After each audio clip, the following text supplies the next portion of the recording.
नमस्कार। आज हम भौतिकी की दुनिया के एक ऐसे आइडिया की बात करने वाले हैं जिसे रिचर्ड फाइनमैन ने अपनी मशहूर किताब 6 इजी पीसेस में समझाया है। हम्म। ये सिर्फ एक वैज्ञानिक तथ्य नहीं है, बल्कि दुनिया को देखने का एक बहुत ही शक्तिशाली नजरिया है। बिल्कुल। ये उन विचारों में से है जो सतह पर बहुत सरल लगते हैं, पर जब आप इसे समझना शुरू करते हैं तो ये भौतिक दुनिया के अनगिनत दरवाजे खोल देता है। तो चलिए इसकी परतें हटाते हैं। अध्याय 1 में फाइनमैन एक बहुत ही जबरदस्त सवाल पूछते हैं।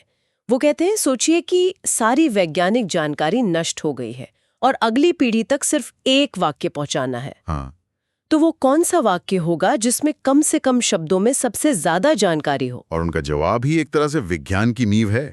परमाणु परिकल्पना, मतलब एटॉमिक हाइपोथेसिस। अच्छा। यानी सभी चीजें परमाणुओं से बनी हैं। ये छोटे छोटे कण हैं जो हमेशा चलते रहते हैं, थोड़ी दूरी पर एक दूसरे को खींचते हैं, लेकिन पास लाने पर धकेलते हैं। बस इस एक वाक्य में समझिए आधुनिक विज्ञान का सार छिपा है। तो आज हम इसी मास्टर की का इस्तेमाल करके देखेंगे कि कैसे ये एक विचार उन चीजों को समझाता है जो हम रोज देखते हैं। जैसे पानी का उबलना या नमक का घुलना। हाँ बिल्कुल। चलिए शुरुआत करते हैं पानी की एक बूंद से। किताब में कल्पना की गई है कि अगर हम पानी की एक बूंद को बहुत बड़ा करके मैग्नीफाई करके देखें तो हमें क्या दिखेगा? ये एक शानदार सफर है।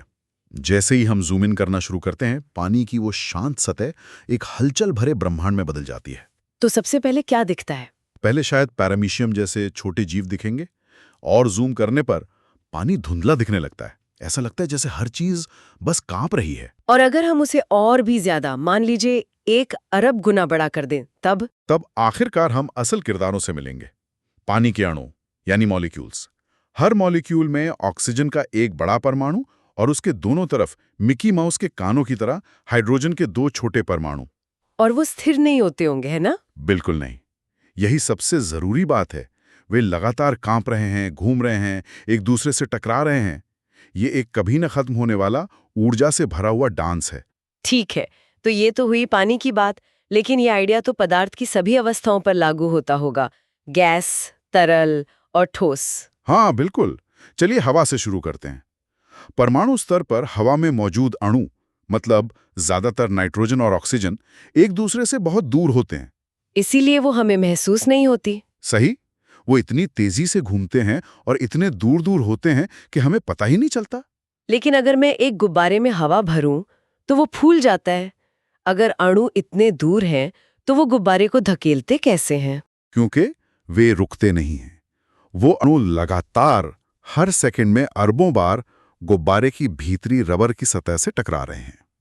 अच्छा। हर एक टक्कर बहुत छोटी होती है, पर अरबों टक्करें मिलकर एक लगातार दबाव या प्रेशर बनाती हैं जो रबर को बाहर की ओर धकेलता है। ठीक है, तो गैस में अणु दूर दूर हैं, तरल में पास आकर फिसल रहे हैं। तो इसका मतलब जब पानी जमकर बर्फ बनता है तो ये सारा डांस रुक जाता होगा। क्या बर्फ में परमाणु एकदम स्थिर हो जाते हैं? नहीं नहीं, यही तो सबसे आम गलतफहमी है। जवाब है नहीं, वे रुकते नहीं हैं। तो फिर क्या होता है? ठोस में, जैसे बर्फ, परमाणु एक क्रिस्टल जैसी कठोर संरचना में कसकर बंधे होते हैं।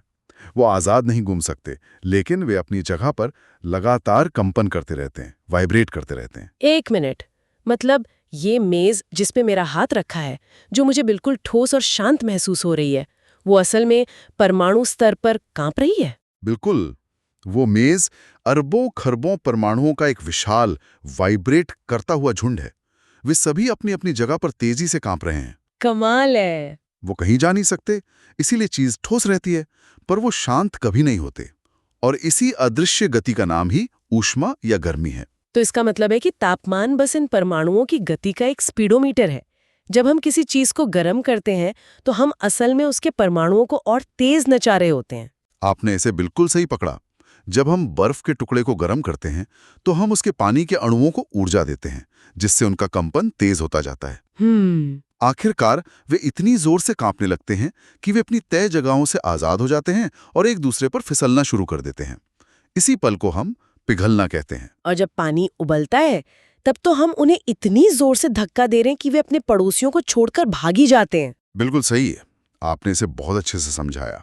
जब आप पानी को और गर्म करते हैं तो अणु और भी तेजी से गति करते हैं। आखिरकार उनके पास इतनी एनर्जी आ जाती है कि पानी के अणुओं का आपसी आकर्षण उन्हें रोक नहीं पाता और वे हवा में उड़ जाते हैं, जिससे हम भाप बनना कहते हैं। हाँ, तो पिघलना, जमना, उबलना, ये सब परमाणु स्तर पर गति और आकर्षण के बीच की एक जंग है। इस बात को थोड़ा और आगे बढ़ाते हैं।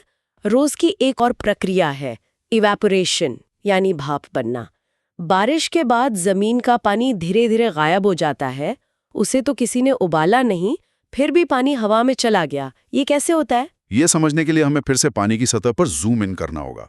सतह पर मौजूद सभी अणु एक ही गति से नहीं चल रहे हैं। अच्छा, सब अलग अलग स्पीड पर हैं? हाँ, कुछ धीमे हैं, कुछ औसत गति से और कुछ बहुत तेज। ये एक तरह की परमाणविक लॉटरी है।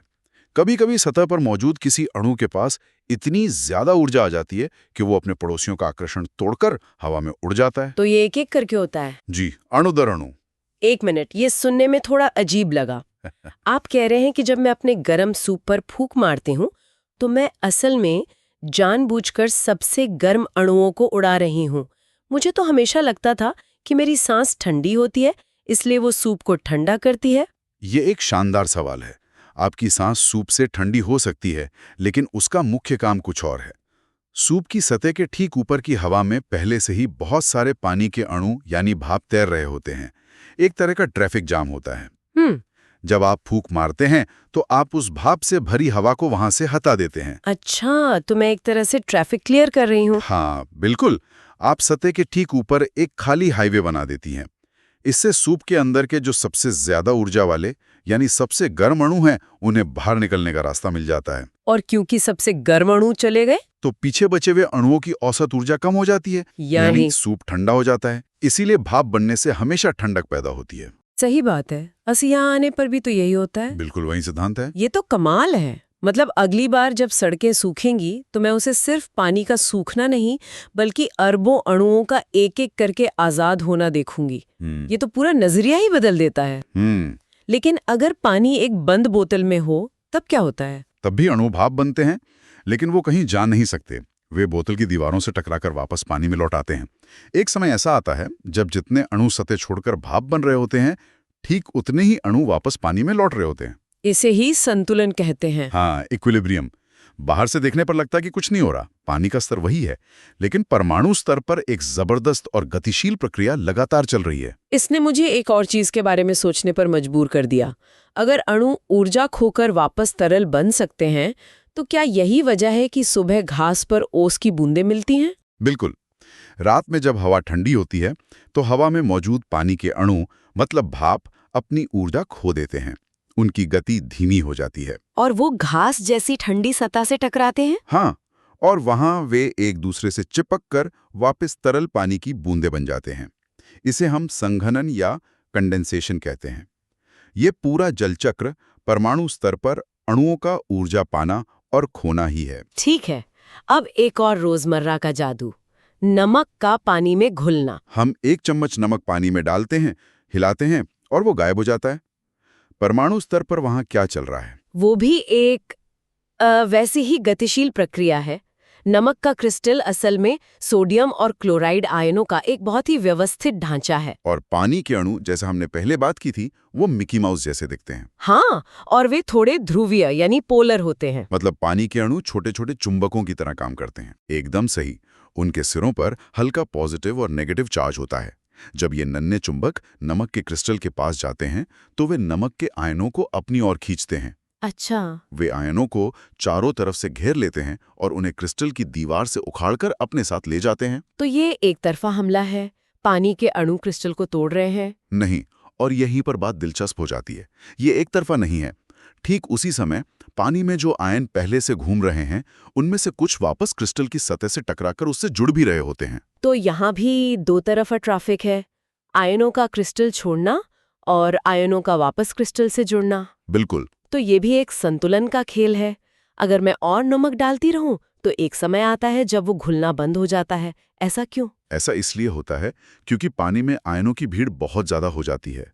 तब जितने आयन क्रिस्टल को छोड़ रहे होते हैं, उतनी ही आयन भीड़ की वजह से वापस क्रिस्टल से जुड़ने लगते हैं। और जब दोनों की रफ्तार बराबर हो जाती है, हाँ, जब छोड़ने की दर और जुड़ने की दर बराबर हो जाती है तो हम कहते हैं कि घोल संतृप्त यानी सैचुरेटेड हो गया है और नमक घुलना बंद हो जाता है। ठीक है, तो अब तक हमने देखा कि परमाणु कैसे हिलते हैं और कैसे घुलते मिलते हैं, लेकिन वे सिर्फ इतना ही तो नहीं करते, वे पार्टनर भी बदलते हैं ना? क्या यही रसायन विज्ञान है? हाँ, यही रसायन विज्ञान या केमिस्ट्री का दिल है। रासायनिक प्रक्रियाएं कुछ और नहीं बल्कि परमाणुओं का अपने साथियों को बदलकर नए अणु बनाने का खेल है। इसका सबसे अच्छा उदाहरण है आग। आग? लेकिन लकड़ी तो जलकर राख हो जाती है, वो तो नष्ट होने जैसा ही लगता है। लगता है, पर ऐसा है नहीं। लकड़ी में मुख्य रूप से कार्बन के परमाणु होते हैं। जब हम उसे गर्म करते हैं तो लकड़ी के कार्बन परमाणु हवा में मौजूद ऑक्सीजन के परमाणुओं के साथ बहुत तेजी से जुड़ जाते हैं। अच्छा, वो एक नया कॉम्बिनेशन बनाते हैं? हाँ, ये पुनर्व्यवस्था कार्बन डाइऑक्साइड और पानी के अणु बनाती है जो गैस के रूप में उड़ जाते हैं और पीछे राख बच जाती है। इस प्रक्रिया में जो ऊर्जा निकलती है वही हमें गर्मी और प्रकाश के रूप में दिखती है, जिसे हम आग कहते हैं। बिल्कुल। ये विनाश नहीं बल्कि एक तरह की पुनर्व्यवस्था है। एक तीव्र पुनर्व्यवस्था। तो इन सब का क्या मतलब हुआ? फाइनमैन की ये परमाणु परिकल्पना सिर्फ भौतिकी का एक अध्याय नहीं है, ये तो दुनिया को देखने का एक चश्मा है। बिल्कुल। केतली से निकलती भाप हो या पानी में घुलता नमक, हर चीज के पीछे परमाणुओं की एक अदृश्य गतिशील दुनिया है। और ये सिर्फ भौतिकी और रसायन विज्ञान तक ही तो सीमित नहीं है। नहीं, बिल्कुल नहीं। यही जीव विज्ञान यानी बायोलॉजी का भी आधार है।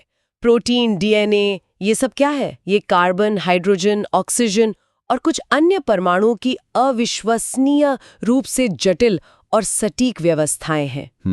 हमारे शरीर में होने वाली हर प्रक्रिया, हर विचार, हर हरकत अंत में इन्हीं परमाणुओं के बीच होने वाली अंतःक्रिया का ही नतीजा है। यह बात तो सोचने पर मजबूर करती है। हम सब परमाणुओं का ढेर है, लेकिन सिर्फ परमाणुओं का ढेर नहीं, एक पत्थर भी परमाणुओं का ढेर है और एक इंसान का दिमाग भी। सही बात है। अगर जीवन और निर्जीव वस्तुओं के बीच का अंतर सिर्फ उन्हीं परमाणुओं की व्यवस्था और उनकी आपसी क्रिया की जटिलता पर निर्भर करता है, तो यह हमें चेतना और जीवन के अर्थ के बारे में क्या सोचने पर मजबूर करता है। यह एक ऐसा सवाल है जो वाकई सोचने पर मजबूर करता है। इसी विचार के साथ अगली बार तक के लिए अलविदा।